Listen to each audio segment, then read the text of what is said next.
Shalom saudara, gimana? Apa kabar ibadah hari Minggu kemarin? Apakah sudah berjalan, sudah berhasil semua, atau udah gagal? Atau pasti ada yang tidak jadi juga?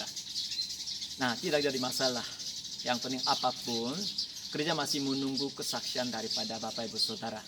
Kemarin keluarga Pak Budi sudah upload yang tentang keberhasilannya dalam ibadah mereka. Betapa mereka dapat merasakan kehadiran Tuhan. Syukur sekali, puji Tuhan. Tapi bukan hanya cerita-cerita yang berhasil saja, tetapi kita nunggu cerita-cerita yang gagal. Karena justru yang melalui kesaksian yang gagal, bisa juga kita belajar beberapa hal. Tadi pagi Pak Yudi sudah upload tentang jadwal pembacaan yang Prapaskah. Di situ muncullah yang Rasul Paulus dan Anania. Tadi pagi sambil saya renungkan tentang Anania. Ya, Anania hampir sama dengan kita. Bagaimana? Anania tidak begitu terkenal sampai dia tidak masuk ke nama-nama di dalam 12 murid Yesus. Apalagi selain tempat itu, nama dia tidak muncul lagi. Pelayanannya dia, fungsinya dia tidak akan muncul. Hanya diam saja kalau kita. Tapi justru melalui Anania, Tuhan selamatkan seorang rasul yang luar biasa. Melalui orang yang awam, Tuhan menyalurkan berkat yang luar biasa. Berarti melalui Bapak Ibu Saudara, Tuhan siap menyalurkan berkat yang luar biasa kepada anggota keluarga kita. Tapi sayangnya satu hal yang sama-sama kita akui, itu kelemahan kita. Betapa sulitnya, betapa tidak gampangnya menjalankan ibadah rumah tangga masing-masing. Maka kita bisa pikirkan beberapa hal, yaitu tentang peran dan persiapan kita sebagai kepala rumah tangga. Di dalam Kisah Para Rasul pasal 22 ayat ke-12 di situ ada evaluasi tentang Anania, itu orangnya semacam apa. Di situ dikatakan Anania adalah orang yang saleh dan orang yang terkenal baik di antara orang-orang Yahudi. Alkitab tidak katakan itu tentang dia, kekayaan dia atau keterampilan dia, tidak. Tapi dikatakan tentang sifatnya, karakternya dia baik.